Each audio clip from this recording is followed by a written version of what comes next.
Guys, a very good morning. Good. I'm so sorry. Right now, I just have some call with some foreign clients. So yeah, so I'm so sorry. Let's have very good evening, and let's continue with the next part. And today I'm going to start a very new, fresh topic.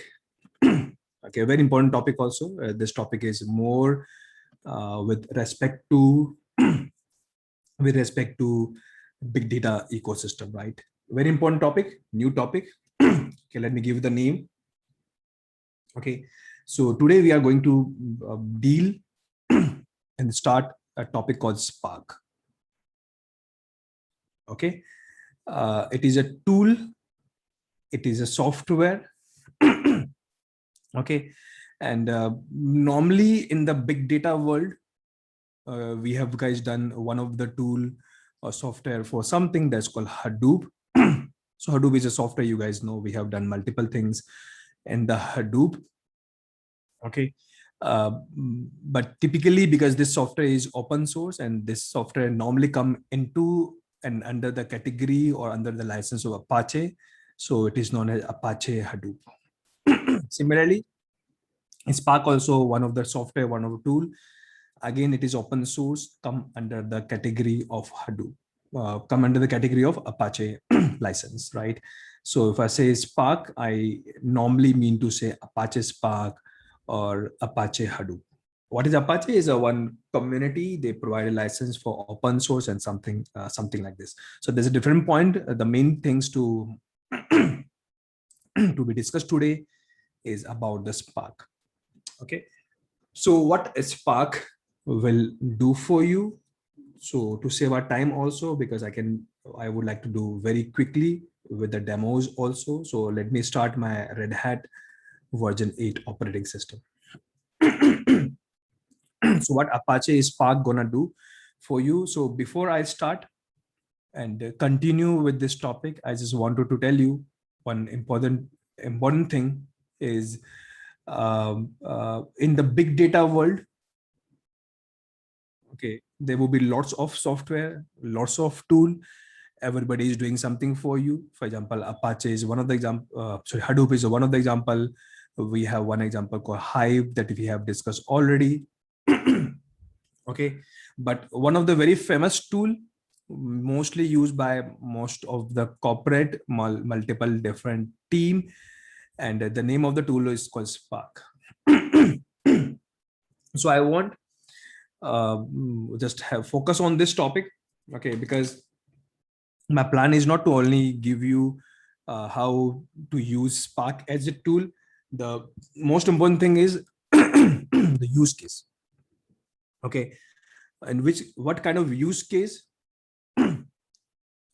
Spark work for you, right? So let me explain you those use cases first. So you guys know what is big data. Okay, what is big data? You guys know. It is a one kind of problem. You guys know, if we have a huge data that's called volume, data come with very much of speed, or data come in very much different kind of varieties. This is known as 3Vs and 4Vs and something like this. So you guys know, we have discussed already, big data is one kind of problem, and to solve this problem we have introduced two different I can say two different concepts.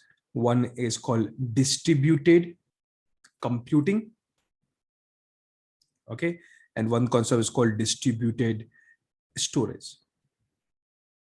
Okay, and what storage will provide you if the data come with huge volume. Okay, so it's distributed storage is the one where we store our data. Similarly, if this, why you're storing this data? Because in the future you can do some computing on this data, and and I told you guys already, mostly the data that you store, okay, mostly the computing that you do is analysis. Okay, means I want to do some kind of sum, I want to do some kind of count and something like this. Okay, so normally in the storage, we normally do analysis, but for the analysis, you require to write a program in your language, whatever language you prefer, Python, Java, and maybe Scala, something like this. But where you run this program, on the top of distributed computing. Why? Because there is huge, one single computer might not gonna help you. So you should have a cluster of computers where everybody work together and they will run your program. And whatever you write in the program, it will analyze for you. Okay. And to make distributed computing, we need some kind of concepts. So here the concept may be map reduce. Okay. And for the distributed storage, again, we need some kind of concept or maybe protocol. Here protocol may be HDFS. Okay. Now to implement HDFS protocol or to implement MapReduce, we have already run and already discussed one of the software called Hadoop. So Hadoop is a one software who give you both the facility. They give you MapReduce also, and they give you HDFS also. Okay, so both the things guys Hadoop will provide to you, and we have discussed this topic in very detail about HDFS, about MapReduce, about how to connect this component together, how to write MapReduce programming, mapper and reducer. Everything we had discussed with a lot of practical we have done already in my last classes. Okay, but there's one challenge, and that challenge will lead us to our today's topic, that is called Spark. Okay, so what is challenge? Okay, the challenge guys in the Hadoop is Hadoop as a product is, okay, Hadoop is good maybe to store the data with the help of HDFS. So as such, there is no challenge in the HDFS or maybe in the storage part of the Hadoop. Okay, but challenge in the MapReduce. Okay, in the Hadoop we have a challenge. I don't know guys, have you noticed this part or not? Have you noticed this part or not? In the Hadoop, when you write very simple mapper and reducer program, or even though guys you write this program on a very small data set, okay, maybe data set might be 1 kilobyte in size. Okay, so why we are using Hadoop? Because they give you a speed. That's called velocity. Data come with very speed. Okay, I want somebody who process me with the help of cluster very quickly. Okay, so what I'm talking about over here is, even though Hadoop solved the problem of velocity, data come with very speed, and we want a process to be done very quicker, very quickly. Okay, but I don't know guys if you remember, if you noticed this point or not, in the Hadoop, okay, if you try to process 1 kilobyte file or 10 kilobyte file or 10 MB file, okay, in the Hadoop, let's say your requirement is to count something. So this is my requirement. This is what I want to analyze. Okay, so if you use Hadoop to do computing or to run a program, or obviously there we write a mapper and reduce program, or let's say just to make it simple, we write some program in the Hadoop for computing. And if you notice guys there, if you if you do some processing on especially in the smaller files, okay, so if you run this file in your local computer, let's say without the Hadoop, and if you want to count, let's say, number of lines, it might be done maybe in less than 10 seconds. But if you use MapReduce cluster of Hadoop, I don't have you realize or not, right? In the MapReduce cluster, we thought, because this is distributed computing, this is a big data problem solving, it's a Hadoop product, it looked like this, that it might get, it might consume less time, but it is not. If you try to, guys, if you want, just go and check in Hadoop cluster if you have, right? What you will notice, if some same file gonna consume 10 seconds in local system, in the Hadoop it might take more than 60 seconds or maybe 50 seconds. Just that arbitrary number. Just want to tell you, if you do some computing in Hadoop cluster, especially the file is smaller, maybe in MBs or maybe less than GBs, it's gonna take more time in Hadoop rather than if you do in the local system. The only difference in the local system is we can't accommodate so much data because we don't have so much RAM. That is the only challenge in the local system. That is the reason I'm taking the example of a smaller file here. Obviously, if a bigger file in terabyte, we can't accommodate that much bigger file in our local system. So only way is to process with the help of distributed computing. There's a different point. Okay, so that is the reason I'm taking the example of smaller file here of 1 MB or 1 GB file. Okay, so if you compute any file in local computer without Hadoop, okay, local computer means, let's say this is my Windows. I have a file of 1 GB and I run this file in my local computer in Windows with Python or Java. It might take 10 seconds, but same file, if I process in Hadoop cluster, it might get more than 1 minute. Okay, I don't know, have you noticed this point or not? What is the challenge? Why it is happening? Okay, the challenge, it is happening why in the Hadoop it take more time in computing. Okay, the challenge is, guys, Hadoop process your data or run your program, okay, in a concept called on disk. Means disk means I'm talking about the hard disk. Hard disk. Okay, it means I don't know, guys, have you remember or not, whenever you run any Hadoop program, you notice, guys, there's some /temp folder they use. Okay, the /temp folder, guys, they they put in your storage. So you can think in this way: when you run any program, okay, they process something, okay, and whatever temporary result they have, they stored in the hard disk. Again, they read from the hard disk. Again, they process. Well, again, whatever temporary result come up, they again stored in the hard disk. Okay, and normally, guys, in the Hadoop, we run our program with the help of MapReduce concept. And in the MapReduce concept, guys, internally you don't do this by yourself, but internally there will be lots of temporary result they create. Maybe 10 times or 20 times, for example. Every time they create a temporary result, they first store in the hard disk.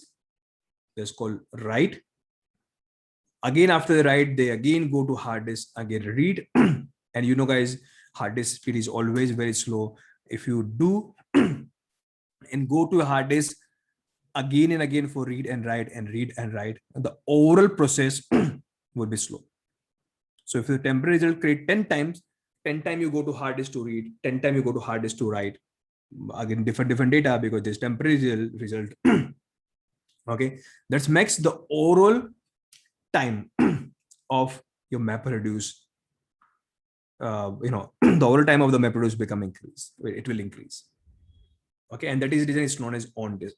Now, guys, if you ask somebody why Hadoop distributed computing is slower, they say because on disk. And another, guys, thing, on disk means they run entire program on the hard disk. And that's one thing, guys.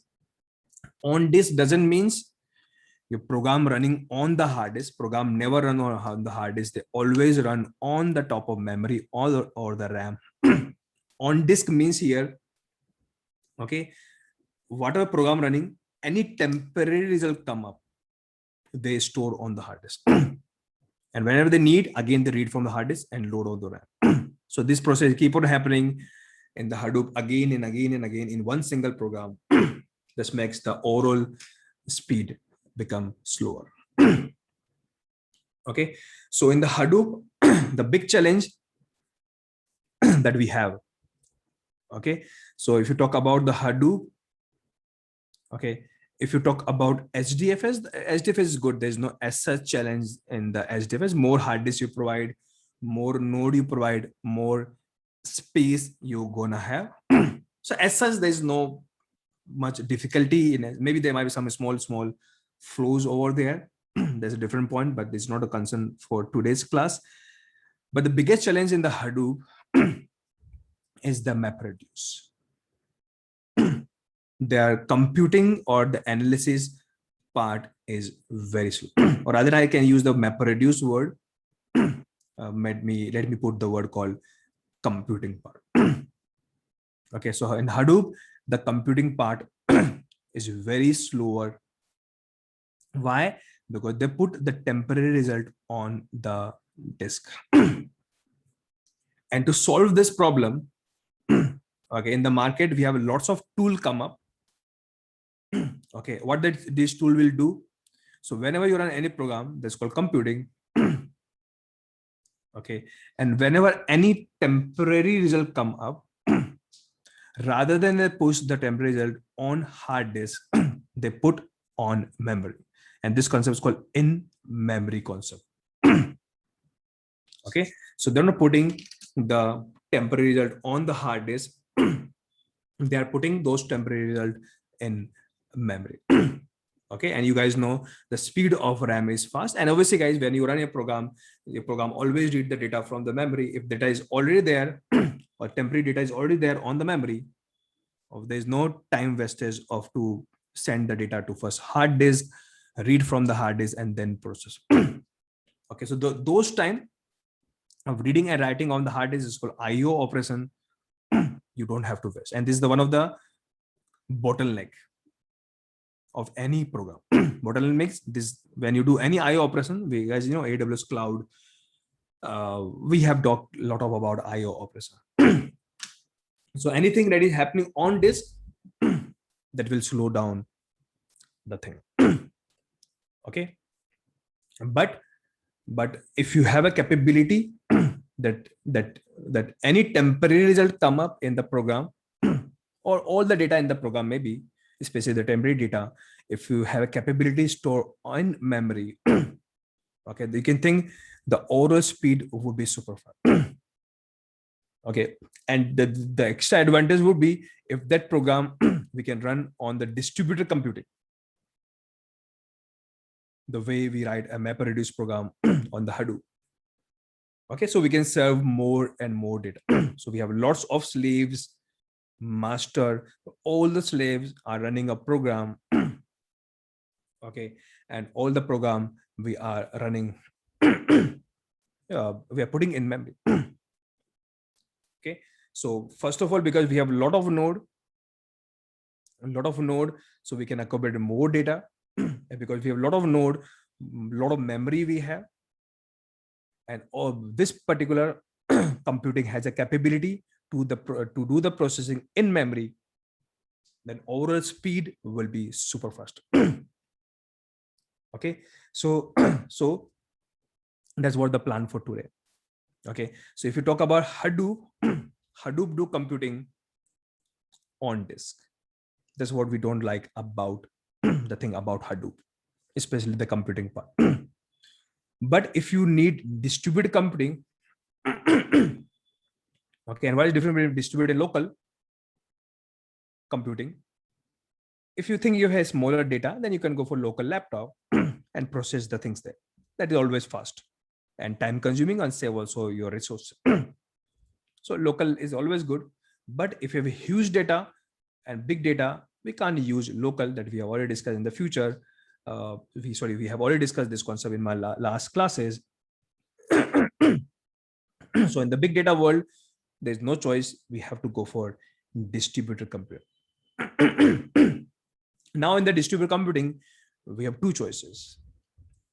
Either go for on disk or in memory. Okay, but if you want to go for on disk, then we have a Hadoop product. But if you want to go for in memory, we have a lot of product available in the market. One of the very famous products called Spark. That was the topic for today. So what is Spark? It is software. What it will do, it will help you to create distributed computing. Same concept, what I explained you in the Hadoop. But what is the difference? The big difference in the Spark is it will process your data and process the temporary result in the program. The same thing, right? If you try to understand more depth in memory. And what's the benefit going to take up from here? So maybe in the Hadoop, guys, if some of the program might gonna take, let's say, 60 seconds. Okay, same data and same program if you run in the Hadoop, so in the Spark, this might take 1 or 2 seconds in the total overall computing time. So that much speed you guys gonna get in the Spark. Okay, that is the reason, guys, in the real world, whenever we want to have a quick result, we always use Spark. But we have one difficulty in the Spark. Okay, because they're putting everything on memory. So difficulty here is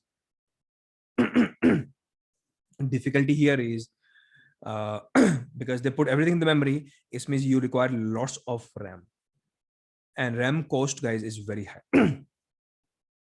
So at the cost perspective, Spark cluster, we have to invest a lot of amount in the Spark cluster. Okay, but in the Hadoop, they're putting a lot of data on the disk, so we don't have to put lots of RAM there. Okay, I'm talking more about comparative with the Spark. So with the minimal RAM, we can process the data. So if you talk about the cost perspective for the company, okay, here with a limited cost, we can process the data. Only we have to wait for longer time.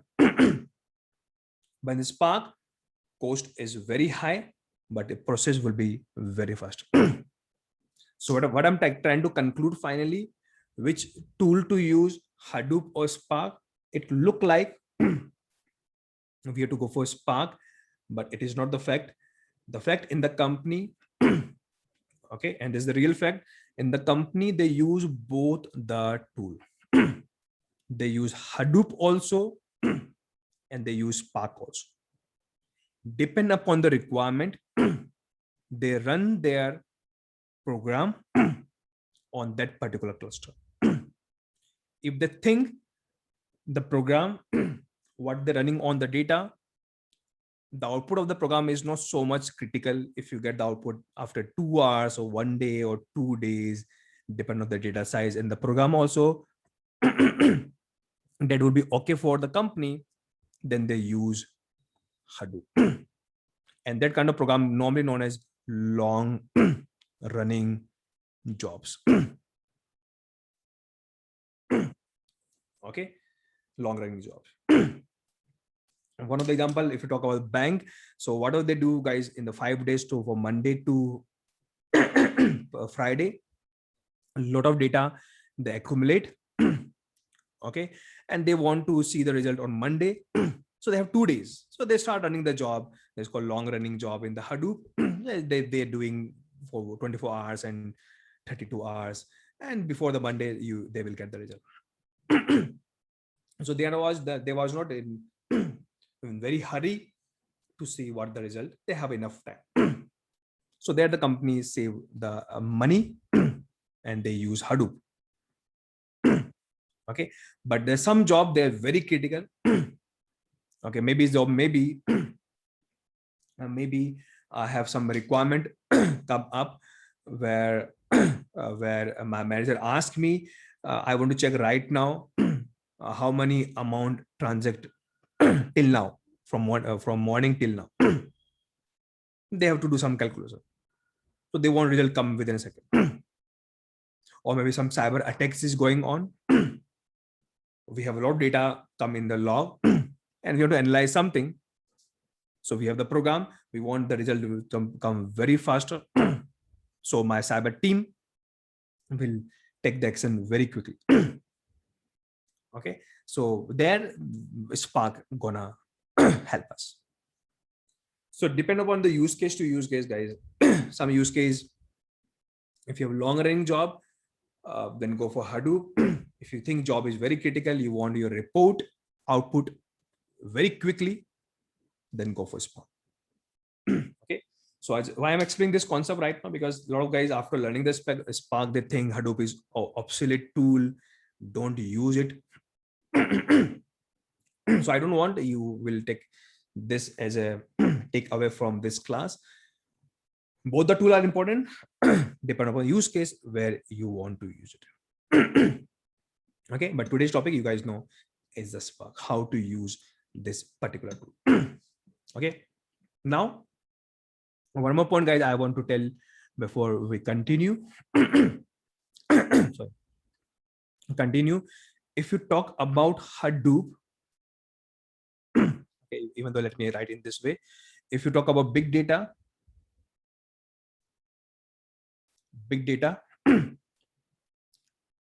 so here you got two things. One is a storage and one is computing. Okay, so if you talk about Hadoop, so Hadoop as a product, they give you both the facility.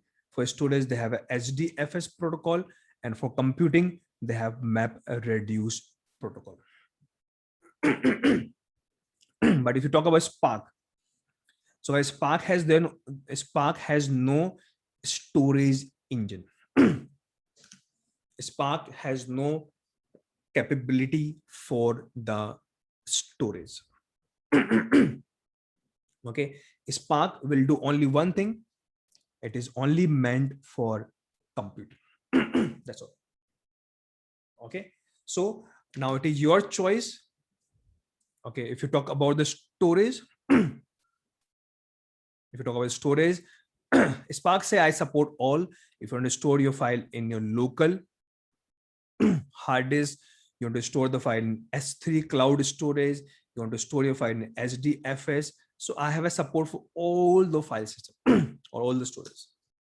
Just tell me where your data is. I will pick the data and retrieve the data for you and do the further processing.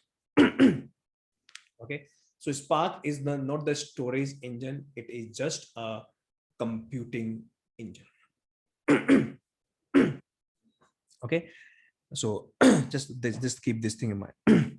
So I'll show you guys how you can integrate Spark, okay, with HDFS. Okay, so HDFS will create with Hadoop. Spark is a different software altogether that we create with Spark software, and we put the data in HDFS, or maybe we can put the data in a local file system, and we ask Spark to go there, retrieve the data from the hard disk, put in memory, put in your RAM, and start processing and give the result as quickly as you can. So there's one more thing just want to tell. Spark has no their personal storage engine, right? One more, please.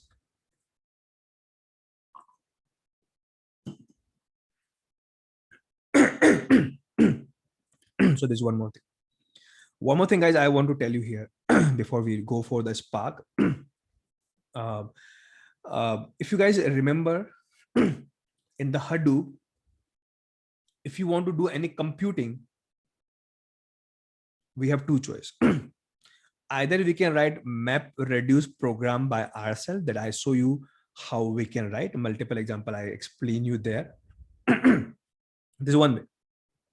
But you think, guys, you don't want to invest your time in writing MapReduce program. You guys are good in analytics, and especially the analytics guys are good in SQL.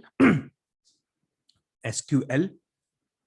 So I show you guys there one tool there that without writing the MapReduce program, you can use Hive software. In the Hive software, there's a language called HiveQL. That's more like SQL. Sorry, more SQL. And this SQL will automatically convert your code in MapReduce and run your job.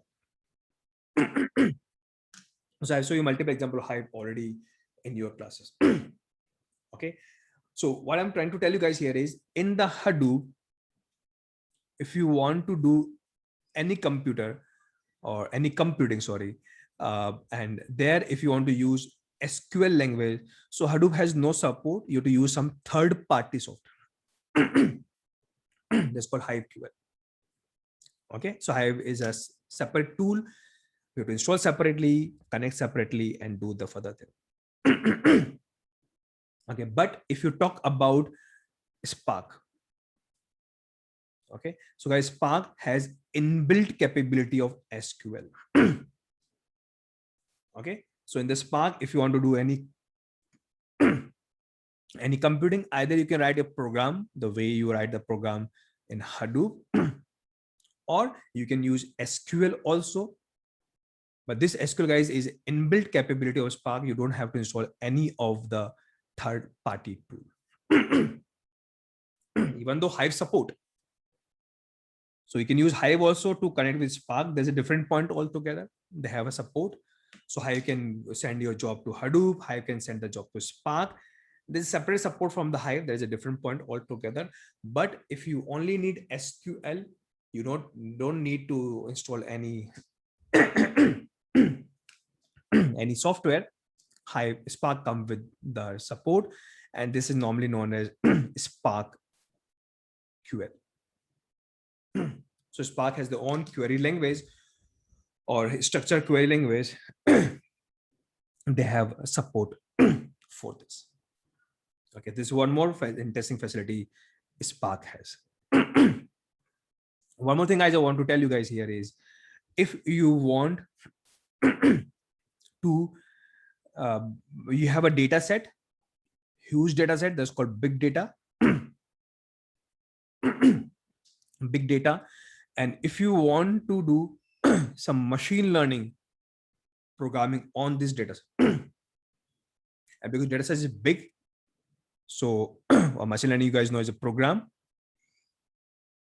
Okay, so here also you can use Hadoop. The Hadoop is a capability. They provide a distributed compute. But Hadoop don't have a capability to understand the machine learning program. Okay, Hadoop only understand analytics program, aggregation, count, sum. And what is machine learning? You guys know very well about the machine learning. So Hadoop don't understand machine learning program, but they have a capability to run the program in a distributed way.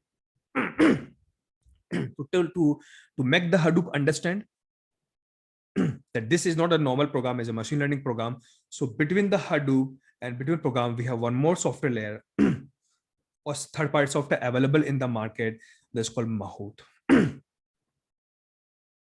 So Mahout is a software that we install on the top of Hadoop, the way we install Hive. Okay, and on the top of Mahout, we can run machine learning program.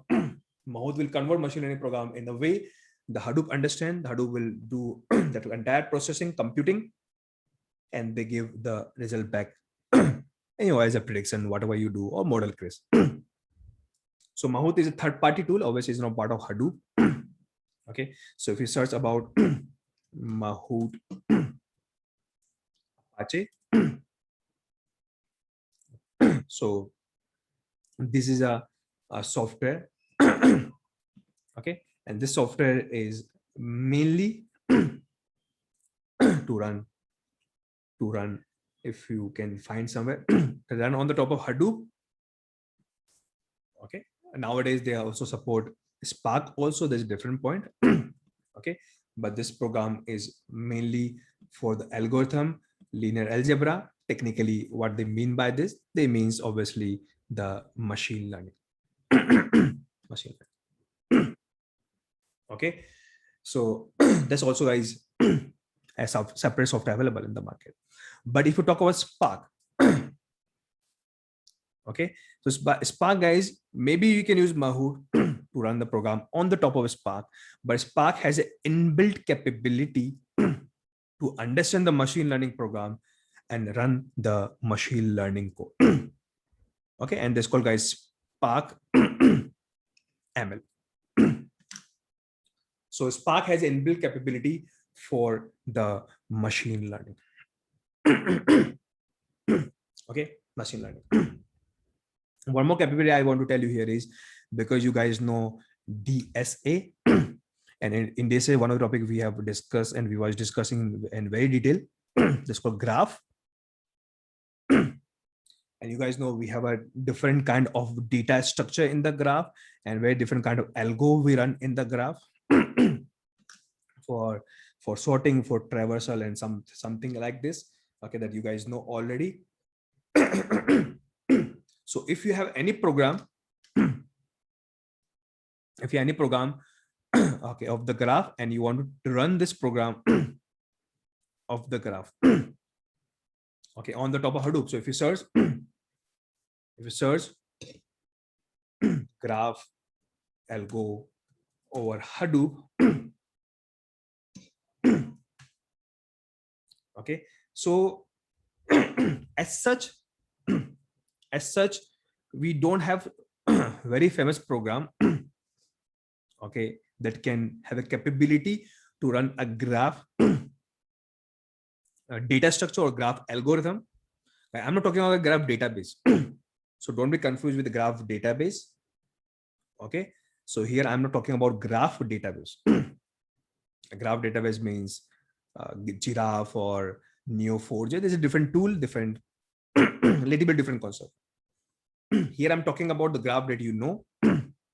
Okay, that's called your graph algo, graph dataset. So we don't have as such third-party tool for the Hadoop available. But if you talk about the Spark, okay, so they have an inbuilt capability for running the graph, and that is called GraphX. So this again one inbuilt capability of Spark that has a capability to understand the graph data structure, to graph algos, and if you want to do any and solve any graph things, you can use Spark to do it. So just guys want to tell you, right? Spark is a overall tool in the world of analysis or analytics. If you want to analyze something, compute something, the data is graph database for machine learning, for SQL kind of things, or maybe big data, real-time processing. Okay, what I mean by this, if you ask Hadoop, if data is come on real time, can you process? You guys know what is real time. Okay, so if you remember in AWS classes, we have already talked about the real time. Okay, real time data, there's keep on coming on the real time. And we have talked about one very interesting tool called Kinesis, and I show you the demo also there. So I'm not explaining guys about Kinesis again or the real time again, but talk about Hadoop, that you have a capability to support real time. So if you again search real time over Hadoop, okay, so okay, so you will find some tool maybe, okay, that has a capability to do some real-time processing on the top of Hadoop. But so it's not a technical solution from Hadoop gonna come. Okay, but if you talk about Spark, even though if you see some blogs of Spark also, okay, so Spark has a capability to do the real-time processing. Now, because this word come up, I just want to tell you one more vocabulary here. So if you collect any data,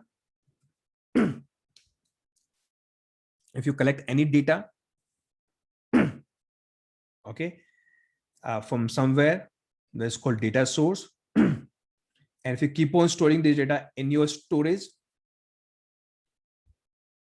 and if you remember in my initial class Hadoop, I have given you one vocabulary here. You collect your data from your company, from different CRM tool, or from logs, and keep on storing in the one single location. Though this is kind of storage, not a data lake. Okay, but there's some data that is keep on coming, okay, on the real time. For example, real-time logs, somebody clicking on the website, and we want to analyze what is going to happen, some kind of DOS attack is going or not, and something like this. Okay, so if you store data and you want to use this data on the future for creating the report and something like this, then this kind of data where you want to use this data in the future, but it's showing right now, those kind of data are processing known as batch processing.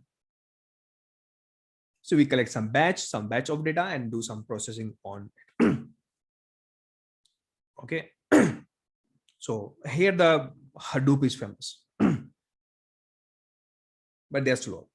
You can use Spark also, they're faster. So you can use Spark for batch processing.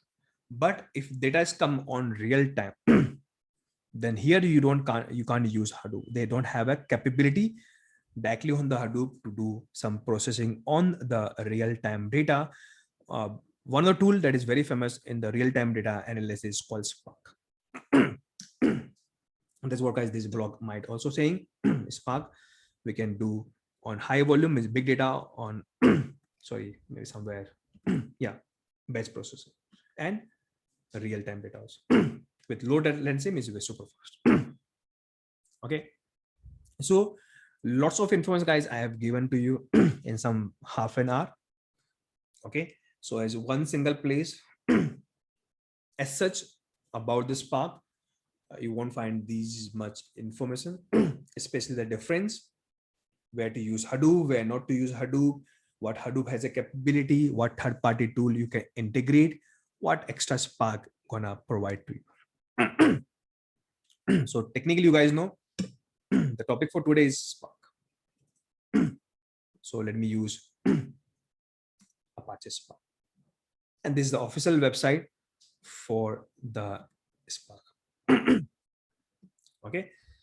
So is for both batch and stream, that's I explained to you. Okay. And because Spark internally guys use DAG, that is one of the reasons why they have a capability for graph. And what is DAG? You guys know we have discussed DAG. That's called directed acyclic graph in my DSA topic in very detail. So they internally they work in this concept. Okay. One more cool thing about the Spark is if you talk about Hadoop, natively Hadoop only support one language that's called Java. They give some extra API. Through this, we can use other language also.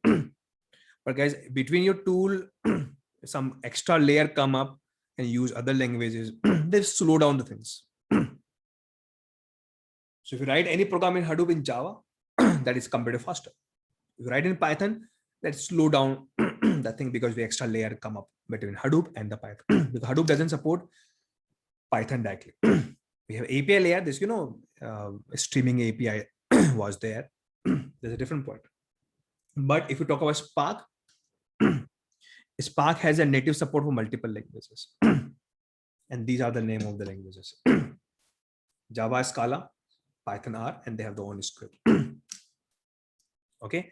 So if you, whatever language you prefer, you can use. Okay. And now here you can see you can use stuff, real-time streaming, MLib, there's called machine learning, GraphX for graph, and SQL. So these are the capability Spark provided to us. Okay, and where the Spark support, I've given you the support in HDFS also, but they have other capabilities also. So very, very famous tool, very famous, and huge support for some of the top tool in open source, I can say, or some of the top tool, and very famous in the area, especially in the big data world. This tool is very famous. Okay, so a lot of information guys I have provided to you. Okay, and even though if you see this example also, registration we do in Hadoop and Spark. So that much time you see. In Spark 0.9 second, and Hadoop 110 you can see the time, right?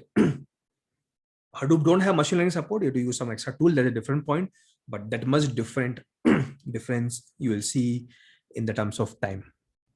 Okay, so all Hadoop is so slow, very slow, and the reason is first of all they don't have a support directly. We use third-party tool, and second reason is they work on disk. That's the second reason, right? So guys, that is something about Spark. Okay, so let me show you guys how we can use the Spark. Okay, so for this you have to download the tool. From download, okay, and you can use which version you want to use, and if you want to run Spark on the top of Hadoop, which version Hadoop you have right now. If you have a plan to connect Spark with the Hadoop, you can download that particular version. Right now, I have no plan to integrate with Hadoop. Maybe we'll see if you require, but let me go for this one. Okay, so which version of Spark you want to download? Okay, one more thing I just want to tell you before we go ahead. Okay, if you talk about the Hadoop, this is software that will on the top of Java. Okay, but if you talk about Spark, Spark is a tool that is built on the top of a language called Scala. Okay, so that is a reason Spark is more capable. Okay, or more we can not as such, but we can say if you write your code in the Spark in Scala, that is compared to faster with Python and Java. Scala is also one programming language like Java or like Python. Okay, just want to tell you that Spark is built on the top of Scala, and that is reason they're talking about for this version you need this kind of version Scala and something like this. So that's what they are talking about here. Okay, so that's all. So let me download the Spark. Okay, so click here. They give you a URL. By this we can download. So what I'm doing right now, I'm directly downloading in my operating system where I want to install this. So right now, guys, I'm going to show you how you can install Spark in your local computer. Okay, and right now I'm going to create a solid Spark in one computer, so it become my single node cluster. Okay, but if you go for a single node cluster or multi-node cluster, okay, any of the cluster you go, the way you're going to use the Spark is the same. Okay, so my IP is 101. So let me use PuTTY. Let me connect to this system.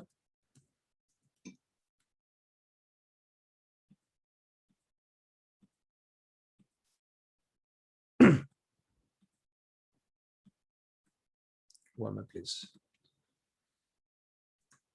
So this is my Reddit 8. So let me create extra folder for this, my Spark. And let me use wget-soft command to download the Spark.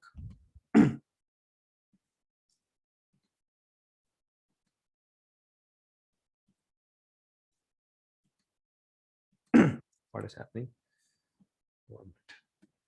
Copy, paste.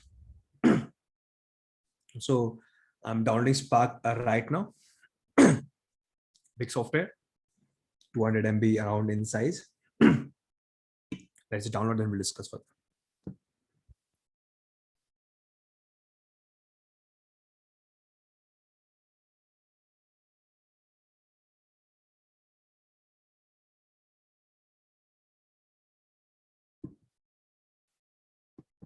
me, please.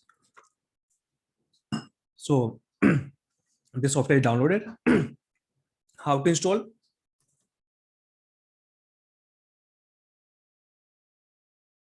Extract this. So there's a command you can use to extract. So I'm extracting this software. Okay, and if you want to do anything in the Spark, there's a folder. This folder contains the conf file, commands, everything they have here. Okay, so we know this is a folder where we have everything about the Spark. My system doesn't know. So what I'm going to do, I'm going to create a Spark home as a variable to tell this is the folder we have extracted the Spark. Okay, so I'm exporting this variable. This is my home shell variable. You know, the way you said Java home, something like this, or Hive home. So same thing I have done here. So I just tell my system where my Spark home is. And in this particular software, okay, we have bin folder and as bin folder. So all the Spark command, guys, all the Spark command come in this folder. And you guys know wherever any new command come in system, you have to set your path variable and tell this is the folder. Inside this folder, we have bin folder, colon, I have one more path, my Spark, this folder, and as bin folder, colon, my older path. And I want to export this. Okay, so what I did, I updated my path variable. There's some more new command come up from the Spark. And first tell my system, whenever you need any Spark, this is the home location. You can go to Spark and read the thing. So if you guys remember, something like this we have done in Hive also. While installing the Hive, we set the path and other things also. So this is the way how you can install Spark, right?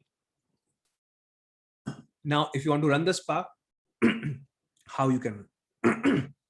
So for this, I can go out, become a variable set. But yeah, if you want to make this variable permanent, you guys know, copy this line, and there's a file called bash rc that we have discussed already in some other classes, where I said my Java home also that time. Okay, so here I'm just pasting this to making my path permanent.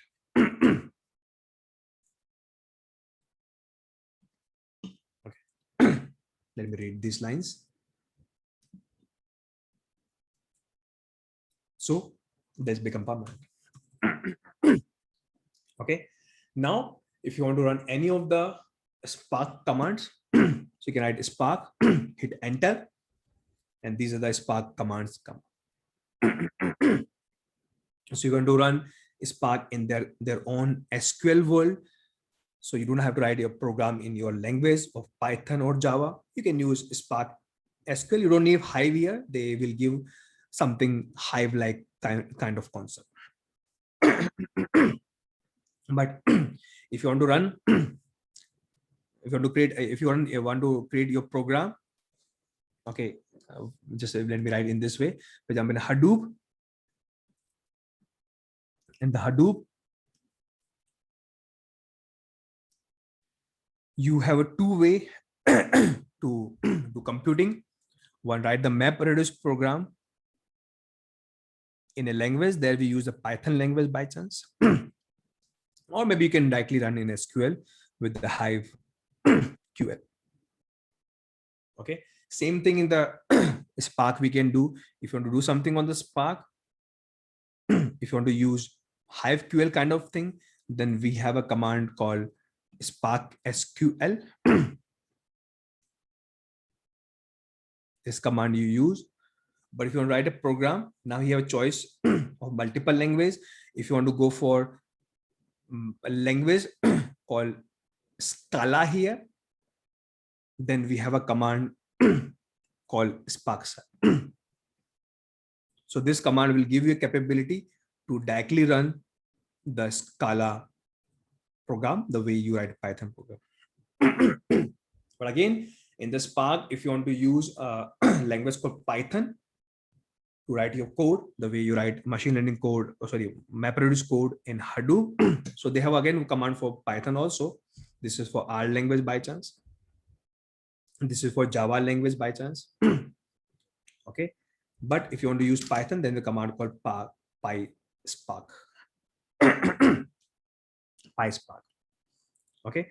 So if you want to run, create a Python code, and you want this Python code run on the top of Spark, then we have to use PySpark. Okay. So right now, again, I'm using Python as a language to write the code. Okay. And guys, I keep on telling you multiple times, language is not at all important for any of the corporate world. Concept is important.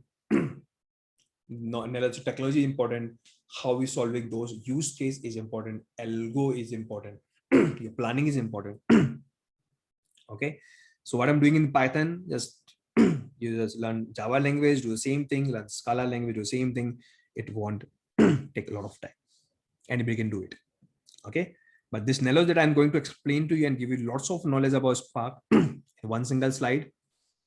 Okay, that is very important. You won't get this much expression in one single part or one single class maybe. Okay. So so this is PySpark. If I run this, what you will see,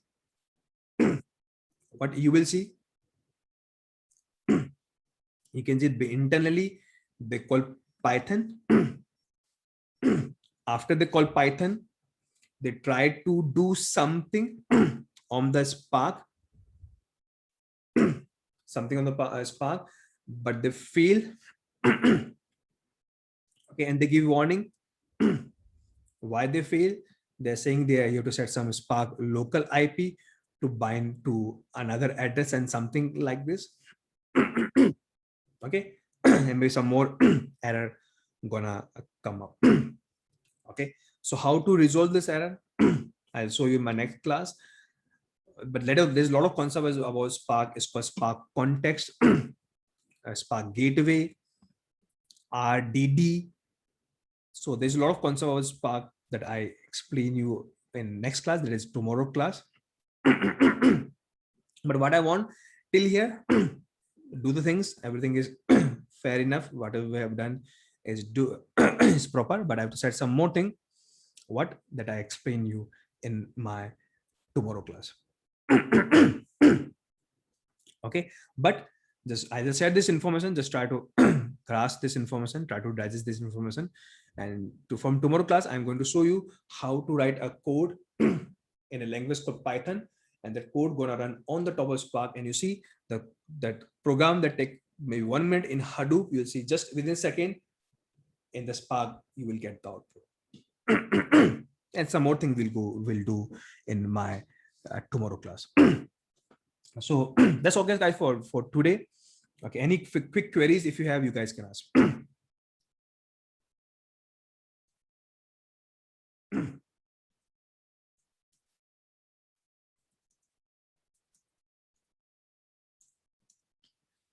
So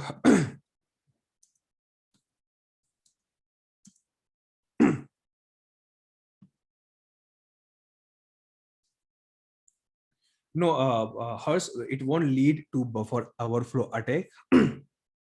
Okay, it will never lead. Why? There's a lot of reason. Buffer overflow attack, guys, is because of some program. If you don't have proper validation on the variables, that will lead. But program is very proper, so this concept never, guys, come in the under category buffer overflow attack. So the whatever RAM available, that much space they're gonna give to you. Okay, so an answer is hers in simple term, it won't do buffer overflow attack.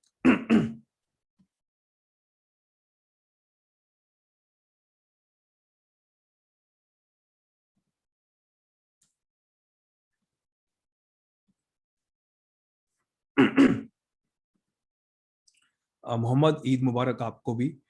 From my side, everyone, Eid Mubarak.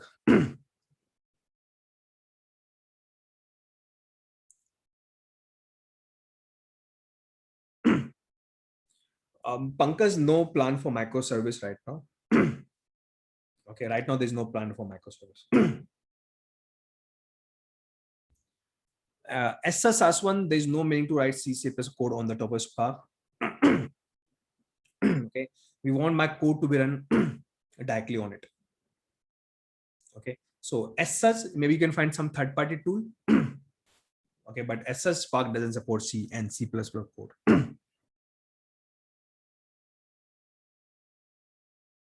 No, Mahout is not pre-installed in the Spark Bhavesh. Okay, I was saying, if you want to do machine learning on the top of Hadoop, then you use Mahout as separate software. But if you want to run machine learning code on the top of Spark, you don't need any third party tool. They have an inbuilt capability. Yes, Mohammed, all the best from my side for your 294 exams.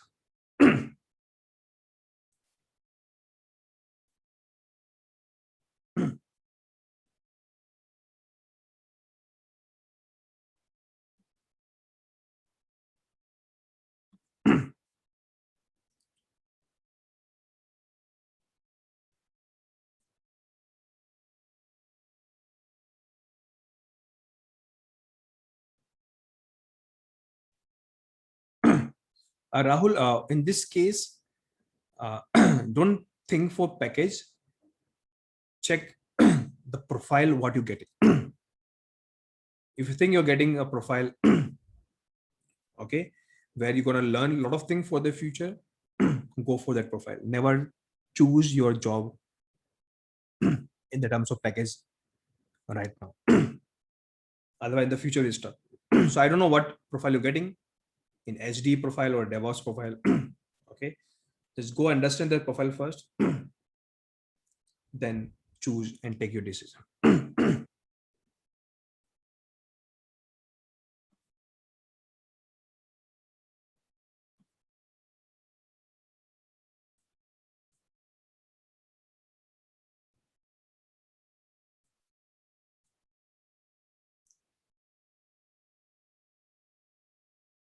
Oh, Sandesh, very nice. Congrats from my side. You achieve 100% score in 294 exam. That is very, very nice.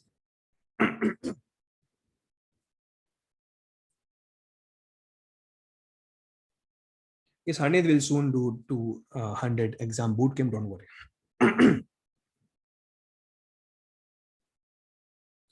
Saswant, we have already done Lambda classes, right? I don't know which Lambda you're talking about. If you're talking about AWS Lambda, we discussed already. If you're talking just Lambda concept of Python, we might discuss somewhere.